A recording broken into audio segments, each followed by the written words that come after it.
We think that the risks for community relations are going to be higher in the future. For one thing, there's, the reserves are becoming scarce for pretty much most of the commodities. So companies are going to have to start getting into what they call higher risk areas, which means, countries with poor human rights records, or regions where there are indigenous communities that have never had contact with mining companies before. So some areas that pose more challenges, they will have to start getting into those areas because there's demand for the metals.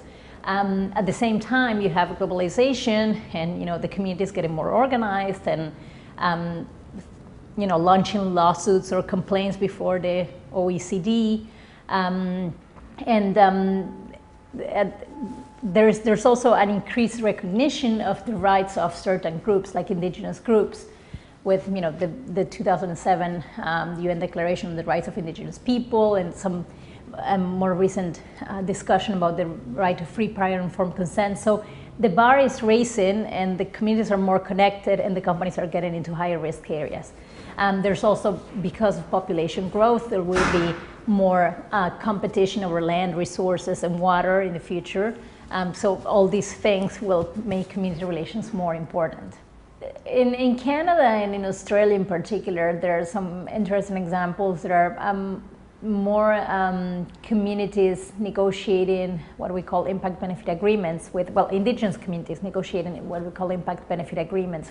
So those are enforceable formal agreements between a mining company and a community, and they commit the company to provide jobs, business opportunities, even training, so that they can work at the mine and seize those business opportunities.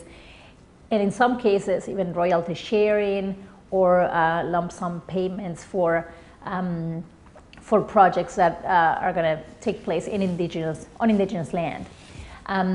Now, that's, as I said, that's still the case mostly in Australia and in Canada, because there is, particularly in the territories that have a high number of Aboriginal people or Indigenous people, there is either a legal or a de facto requirement that companies have to negotiate that. So, for example, if you go to Canada, in Nunavut, when you want to develop a mine in Nunavut, you have to negotiate a Inuit Impact Benefit Agreement. It's a law.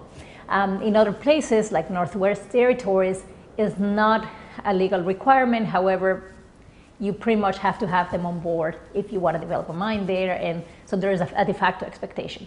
And in Australia, same thing. Like, there are places where this is pretty common, and companies are expected to enter into those agreements.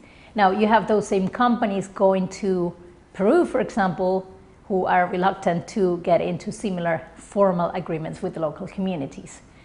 And I raised Peru, for example, because right now it's a hot spot for tensions between mining companies and communities. So I think we still have a long way to go in terms of implementing those best practices, but for sure, like, those agreements, if you had thought of them 40 years ago,